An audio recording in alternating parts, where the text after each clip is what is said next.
and people have started rolling in. I will do a quick introduction about me and Recruiterflow, and then we will an introduction for Vanessa, and then we will jump into the webinar. So I'm Manan. Those of you who don't know me, I'm co-founder and CEO of Recruiterflow. I am most of the time based in very nice and warm and sunny and toasty Bangalore. We are an AI-first recruitment software. So we've got your ATS, CRM, pipeline management, outreach, AI note takers, bunch of different AI agents, all of that. So think your traditional legacy ATS and CRM with much easier on the eye, much easier to use, and a ton of AI and automation built in, right? So that's the easiest and quickest way I can introduce Recruiterflow. Now, of course, my introduction is very boring, but Vanessa, on the other hand, is a very, very interesting person. Vanessa as globally recognized sourcing trainer and keynote speaker. So she trains lots and lots of in-house recruiting as well as recruiting agencies with sourcing talent faster and more efficiently without really breaking the bank on all the complex tools. She has about 20 years of experience in recruiting. And as if that was not enough, she also doubles up as a ski lift operator and a scuba instructor. That's fantastic. In a previous life, yes. I am an open water diver, so nowhere even near as advanced as you, but baby steps. So she's the founder of World of AI for Recruiters Academy, and she talks regularly about how to use generative AI in human-centric recruiting strategies. We've been in touch for quite some time. It's wonderful. Thank you so much for doing this webinar with us, Vanessa. Cool. Great to be here. Thanks for the invite. I'm looking forward to our conversation. So we will dive right in, right? I speak to recruiters, and recruiting business owners pretty much all day, and there is growing. Maybe resentment is a very strong word, but for a lack of a better word, there is growing resentment towards LinkedIn as LinkedIn just keeps on increasing their pricing. The product does not really innovate much. It is a monopoly or only the only name in the game. Right? Now, what are you seeing on that front? Vis-a-vis LinkedIn, is there any valid alternative to LinkedIn when it comes to sourcing? So really interesting. And I must admit, that was where I was 10 years ago. 10 years ago, I was the head of talent in a tech company. And I was like, really, LinkedIn, is this kind of the best you're going to give me? Because I was looking for technical talent. And what was happening was I couldn't find it on LinkedIn. So I don't think there's a like for like another LinkedIn out there. I mean, people have tried. There have been attempts. But I think you've got to really segment what you are looking for from a recruitment perspective. So if you are looking for technical individuals, go where they spend their time. GitHub, Stack Overflow. If you're looking for creatives, they're probably going to be on Instagram or TikTok. I mean, everyone in the world's on Facebook. I mean, 3 billion people, that's a lot. So yeah. I think people get too stuck on LinkedIn is the professional platform. I actually blame them for dumbing down a whole generation of recruiters because they've made it too easy. It's like, oh, look, there's a whole beautiful online CV. I don't have to do anything else. And they don't look anywhere else. But they miss out on so many great candidates when they don't go and expand their horizons. So the recruiters that are doing this the best for me know about websites like Meetup. They know that if you're looking for AI talent these days, the new community is one called Hugging Face. It's staying up to date with where your candidates and where your niche spend their time. Perfect. Yeah, no, you're absolutely right. So, in fact, our team uses, we love Hugging Face internally here at Recruiterflow. So what's the kind of mindset shift people need to go through, right? Like consistently find this talent outside of LinkedIn, right? Like what have you seen as people diversify their sources? What kind of mindset and process changes do they have to go through? So I think the first mindset change is that whole thing around can't look outside LinkedIn. It's almost like they started their job in recruitment. They signed a contract saying, I'm not going to look for people anywhere outside of LinkedIn. I think it comes down to years of poor training. And I think that they need to realize is that even though Facebook, Instagram, TikTok, Snapchat, they all can be searched, they're all personal platforms, more personal than potentially a LinkedIn, you don't have to reach out to them on those platforms. And that's a big mindset shift, is that you could find someone on Facebook, you could then cross-reference them through LinkedIn. LinkedIn is probably going to tell you more about maybe when they started their LinkedIn profile and they put on all of their qualifications and maybe their first couple of jobs, and then they just go silent on the platform because people that are in demand just get harassed by recruiters there. But on Facebook, it's up to date where they work because they're thinking about it. That's where their friends and family are. And then when they realize that if you're smart, you can figure out anyone's email address, you can find email addresses in other places, and you can send them an email. And you don't have to say, hey, I found you on Facebook. You could just say, I've heard great things about you. It's a very different narrative. Then that's also cool. So it's that mindset of I can look anywhere. I have the whole internet at my fingertips, and I'm going to be way smarter. I'm going to be much more like a detective, and I am going to use my skills in order to find the best talents before my competitors do. It's fantastic. I have a very interesting personal story with this. So I was in my last job before starting Recruiterflow. And as you can probably imagine, right, like I would get, as a person in tech, right, like you get at least 2 to 3 people reach out to you on LinkedIn, I'm sure. in mails and all of that, right? Like now I would ignore most of those as I was not really actively looking for a job. But there was this one guy who, instead of LinkedIn, chose to follow me on Twitter. I was young enough back then to be active on Twitter, and decided to follow me and then drop me a direct message on Twitter. And that was the only person that I responded to. He was fantastic recruiter. Today, he is head of talent acquisition at a Rippling, which is a multi-billion-dollar tech company, right? Like, so, and, when I had that conversation, I was like, the only reason I'm speaking to you is because you liked some of my tweets and then reached out to me on Twitter.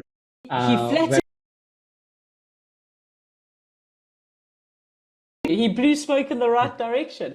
And I think that that's such a cool example. Like, I love it. And I think what the turning point is when recruiters make placements outside of LinkedIn, because then they realize, first of all, it's possible. It's actually very cool because you're just being a human being connecting with another human being. And then they want to do it more. By the time I kind of left recruitment, which wasn't that long ago, I was making 90% of my placements without LinkedIn as my starting or my endpoint. So I was cross-referencing people through there, but I was never reaching out to them on there. And I probably didn't discover them there first. I mean, I would tuck into like lists of conference speakers and that would be my in. Tell people, well done. That was a brilliant presentation that you did, It's just different, isn't it? As opposed to, hey, Manon, I stumbled across your CV on LinkedIn, and it's like, no shit, this is LinkedIn. You're sending me a message on here. So be smart. Yeah. And it breaks the pattern, right? Like you Totally. really stand out from the crowd. I remember doing this, right? Like we were hiring lots and lots of front-end developers. And back then, right? Like, and again, I'm talking about 2014, right? Like back then, Angular was all the rage, right? It still is pretty good, though. But so what we did was there was this small meetup in Bangalore.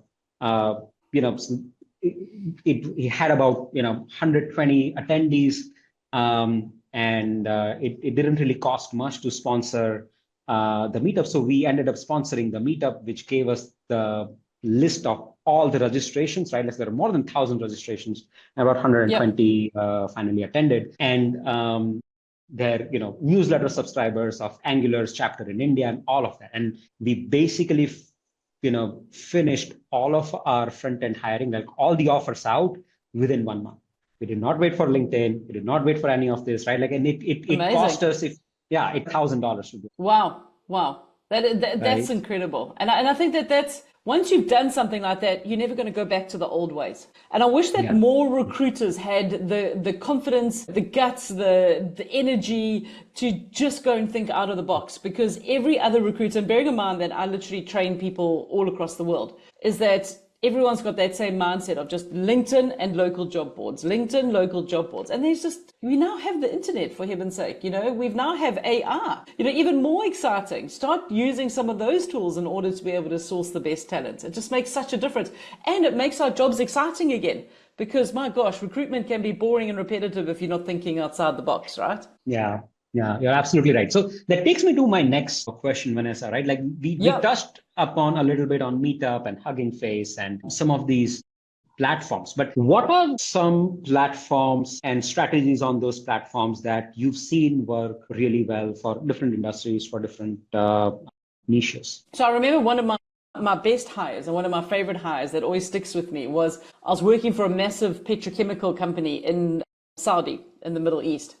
And part of what they were looking for was a certain knowledge around fuel technologies that somebody needed. And the person who was the hiring manager actually said, I need them to have read this book. So what I did was I went onto Goodreads. I found the book and I found people who had actually, commented or on the book or had given it a review. And I actually found, by looking at the people's names, taking those names, cross-referencing where they live, I found people living in the Middle East who had read the book that I actually hadn't come up in other searches because they were called something else. They were doing something completely different. But this book gave them the insights of what they needed. It was something to do with like fuel injection in oil fields. It was highly, highly complex. I think that's how we've got to think. And the reason why I could do that was the hiring manager gave me a lot of time to have conversations with him and to keep asking that really important question of why. Why? Why do you mention this book? Why is it so important? Where would these people be hiding? It's all of those questions that the more informed we are as recruiters, the more precise we can channel our sourcing efforts and find the right people. Right. I have so many questions. So one thing that I've seen, right, like it's difficult, right, for junior recruiters to do is to get hiring managers to open up to that. Right, like to give them all of this information. How have you trained people to do that? So one of my favorite sayings in the world is that we can trust in God for everything, and for everything else there's data. Because what happens is a lot of junior recruiters will turn around and first of all say, that's incorrect, or say something but not back it up with data. Like a prime example was a team that I was training earlier this week.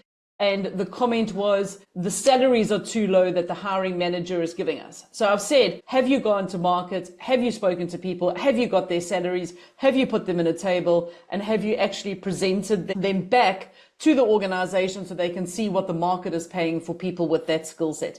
And they were like, no, but I've told them, doesn't work. Show the data, okay? So you're right. I think recruitment, junior, intermediate, senior, have always battled for that seat at that boardroom table, the C-level table.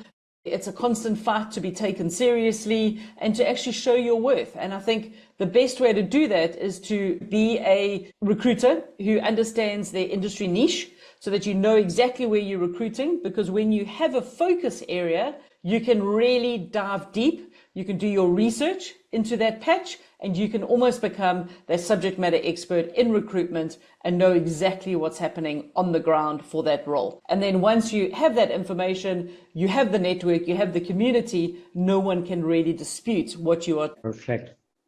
Okay. I want to go back to all the different platforms, right? Like, so Meetup, GitHub, Hugging Face, Stack Overflow, all three fabulous for technical talent, engineers, software engineers. I've seen Dribble and I think Figma also runs a community, great for UI, UX designers. What I've also found in some cases is Reddit is a gold mine. Most people are going to not have their real names on Reddit. However, if you work in a particular industry, in a particular niche, right, what you search Reddit or get ChatGPT to search Reddit for you, even better. One thing that I've seen work fairly in small niches is go search a subreddit, get ChatGPT to mention all the different companies and names that appear in last 1 year. So those are the companies who might be working in that particular industry, in that particular location.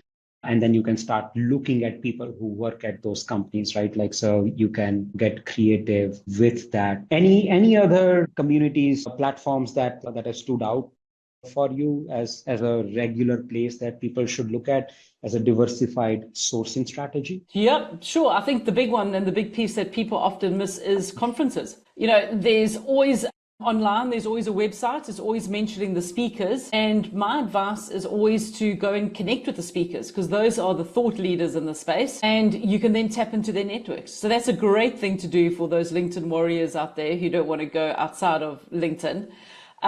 Also, hashtags linked to conferences. So you're attending a conference and the hashtag is, let's say, Saudi oil. Go and follow the hashtag. There is always going to be someone who takes a picture of their name in the lanyard and puts it on a social platform with the hashtag, right? That's a great way to go and get people's names. There's also teams of people. If they're sponsored, they've got the whole team standing behind their exhibition table. Hashtags work across Instagram, TikTok, X, Facebook, same hashtag. Conferences are just like an absolute goldmine. So with that, and then the community sites of a meetup are hand in hand are brilliant ways to be able to go and find people. But I think a lot of people also just underestimate a good Google search. I think that works well, and how many lists you can find. So if you know how to go and run a good Boolean search using X-ray, and you go and find Google Docs, you're going to find lists of attendees of conferences, which people have open. And, that in itself comes with contact details, email addresses, which is just wonderful. Yeah, absolutely. So a lot of, so in open source community, right? Like, again, I keep going back to software engineering because that's the world that I know very, very well. But a lot of open source communities, they will have wikis of all the attendees, all the members of that local chapter.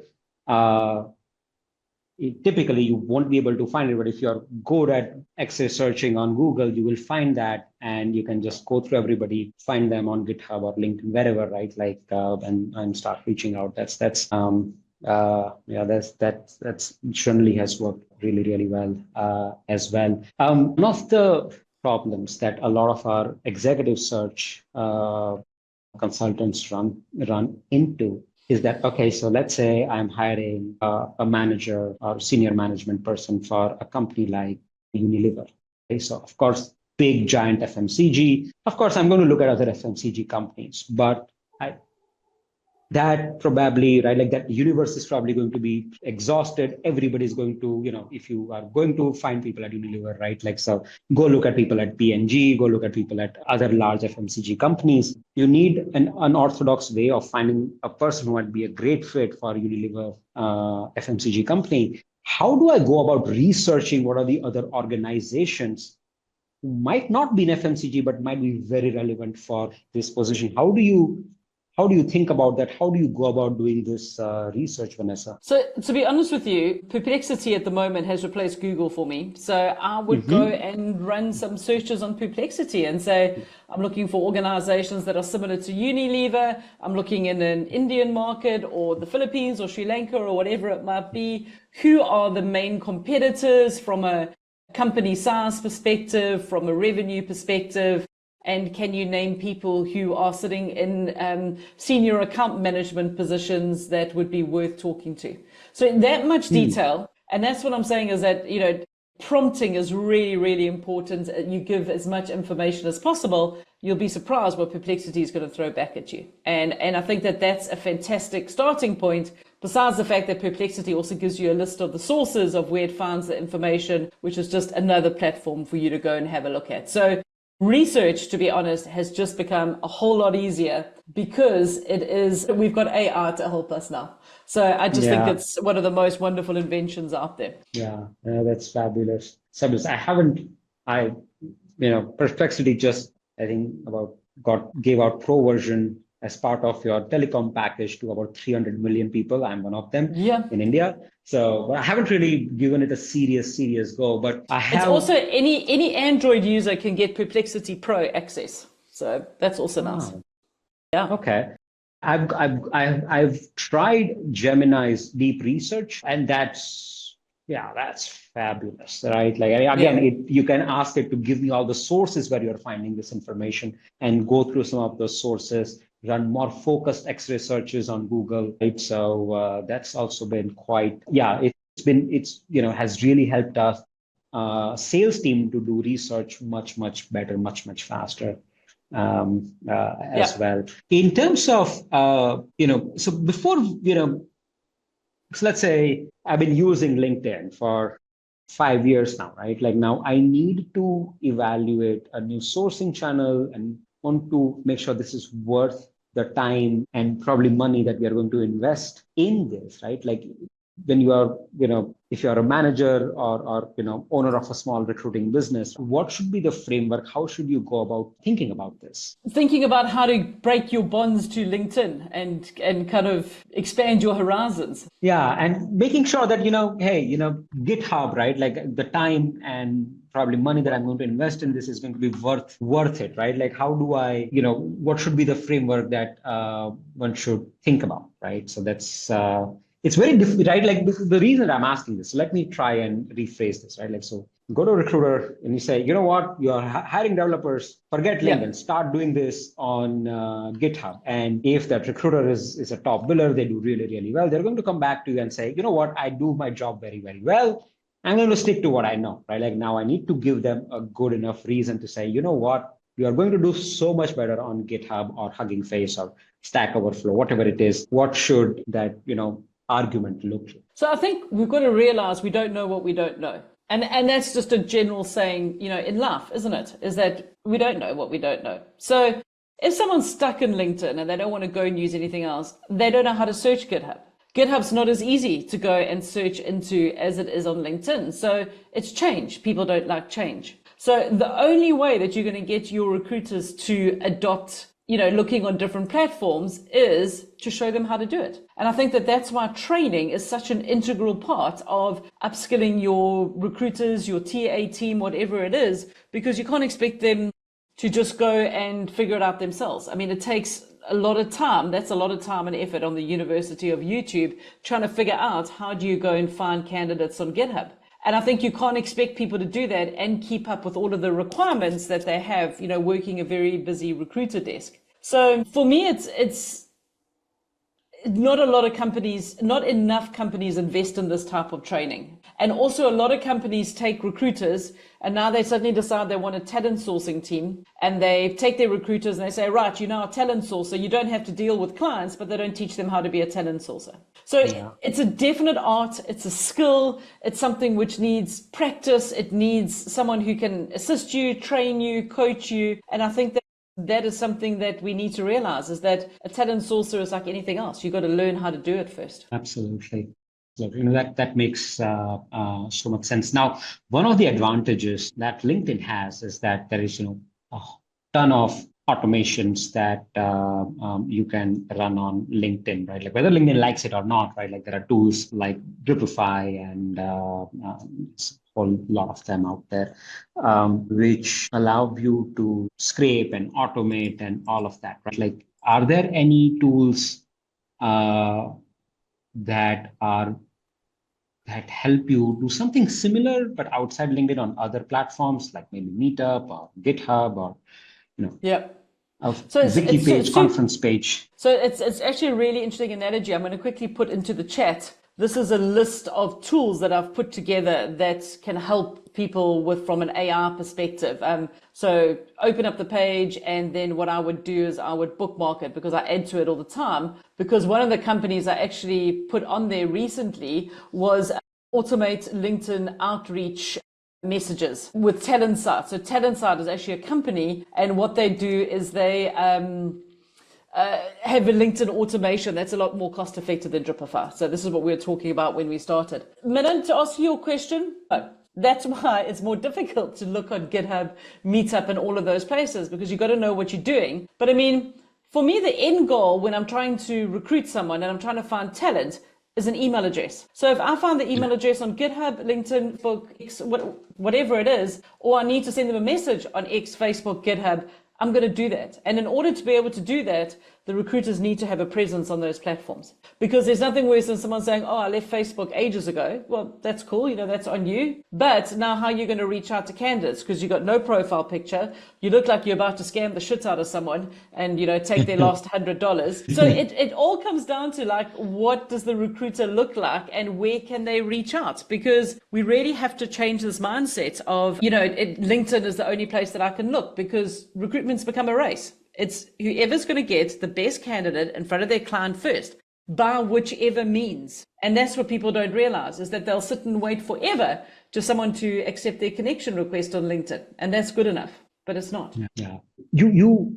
I'm going to rewind a little bit. You mentioned something very interesting, and you said, right, like, so people are restructuring their orgs and they're saying, oh, you are a recruiter, now you are a talent sourcer. So you don't need to worry about, all the other stuff. And there is lack of course, there is lack of, proper coaching and all of that. But one thing that I've really found for such desks is there's also a lack of very clearly defined KPIs, right? Like, so, right, recruiter KPIs, everybody knows them, everybody,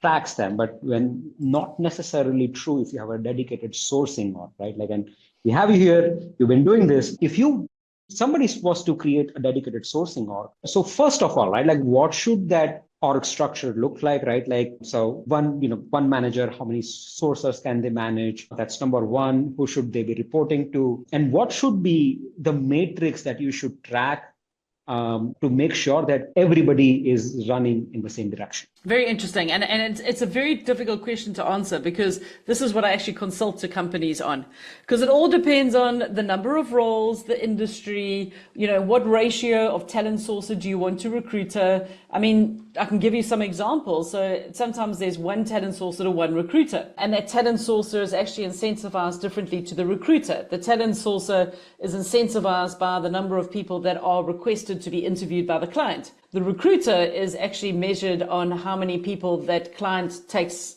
on board and how many successful placements they make, and by closing the deal. Sometimes people have one talent sourcer to two recruiters. So it literally all depends on what industry are you in, what's your budget like. I do believe that there is a space for dedicated talent sources, because talent sourcing is a skill and they can add great value.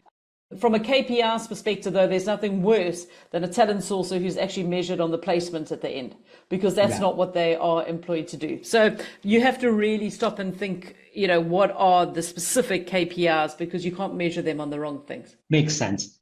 Typically, right, like, who should they be reporting to, right? Like, that's another, it's a difficult one, right? Like, because you're creating a new org now. Do they report to recruiters? Do they report to, they have their own separate org that is parallel to recruiters? What do you think about it? So for me, the worst case scenario is when they report to recruiters, because that's when people actually see talent sources as junior recruiters. And if you want to call me a junior recruiter, I'm going to be very flattered, because at my age, I should no ways be a junior recruiter, but I am a talent sourcer. So I think what the best kind of formula that I have seen work is that they all report into the same manager. And it isn't seen as they are competitor roles. Actually are working, there's mutual collaboration, there's mutual respect, and that has to be there in order for this. It's almost like a battery. You think about it as like, you got your positive cell, your negative cell. They have to work in conjunction with each other, else it's never going to work.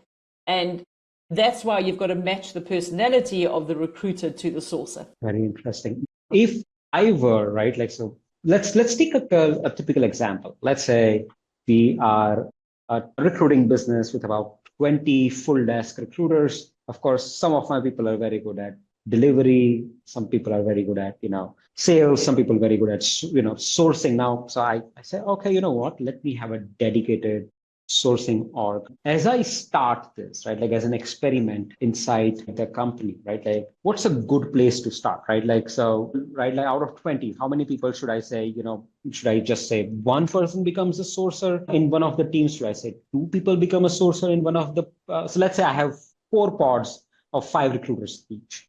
So should I have one sourcer in each pod? Help me understand how should, again, depends on the company. I mean, is the company battling to get new clients on board? Or is the company got too many requisites? They don't know what to do with them. They need help with the sourcing. So for me, business finding new clients is easy, because it's very similar to talent sourcing. So if someone can talent source, they can go and find talent, but they can also find new people in organizations that we could identify that we recruit in this space. So I need to find out who is the HR director at this competitor, because we can put all of our silver medalists into that company. The sourcer can find the person, find the contact details, the business development person can phone. So I don't think that this needs to be an equal number. Like, I think that maybe if I had a team of 20, what I would probably do is I'd get 4 talent sources, I'd get 2 business development people, and the rest of them I would be looking at recruiters, because there's not saying that just because you have talent sources, the recruiters can't recruit. Recruiters can still deal with ad response on their lower level roles and still bring in those people. Use your talent sources on the more senior kind of roles. Very interesting. Very interesting. One example, right? So whenever that I have learned the hard way is that whenever you're creating a new role and a new incentive structure that's going to be different from everybody, do it in pairs, right? Like, so you have, like, so don't, if you're going to create a new org, don't have one person, have 2 people who are going from, transitioning from recruiter to, let's say, sourcer. And it's so also there is a little easier bit of, to train them. yeah, it's easier to train. There is a little bit of internal competition, and right? Like, hey, if one you have just one person, they might be a bad talent source. They might be a fantastic recruiter or a bad sourcer. And just because they were a bad sourcer, you shut down the experiment and you go nowhere forward. But if you have 2 people, right, like you really, your chances of that happening are really, really low. Yeah. Yeah, no, absolutely. And I think, I look at that with my training lens. And if there's 2 or 3 people that want to do training, it's a lot easier than just one person at the organization. So, yeah. And I think it's also nice for people to be in the same boat as someone else. So they've just been moved from one role to another. They've got the support of each other. They're all learning together, builds camaraderie, all good. Perfect. Okay, great. Last question. And I hear this quite often, right? Like, and that is offshoring and sometimes even sourcing function. I want to understand what's your take on that. I've seen it work very successfully, and I've seen it be a complete disaster. So, again, really, really, really depends on the types of roles. The biggest issue that we get from an offshoring perspective, and we get it here in South Africa too, is the accent. Do people understand? Do we communicate in the same language? I mean, that's also a big barrier. And how well has the talent sourcing team understood the requirements? So the ideal is a lot of teams in the US do this. When the US is sleeping, we've got people sitting in India, South Africa, Philippines, Sri Lanka, whatever it is, doing the talent sourcing. The US wakes up and they've got a whole lot of CVs in their inbox that they can respond to. Yes, it does help, but it all depends on who does the reach out, what is the level of seniority. I do believe it can work, but there have to be tight parameters in place. Yeah. And what I've seen work is that it's not, especially with offshoring, right? Like, it's not like you are going to train somebody in 2 months, 3 months, right? Like, you are going to make mistakes. Yeah. You are going to have to, and you have to make a minimum 2 quarters commitment to see it through. Yeah.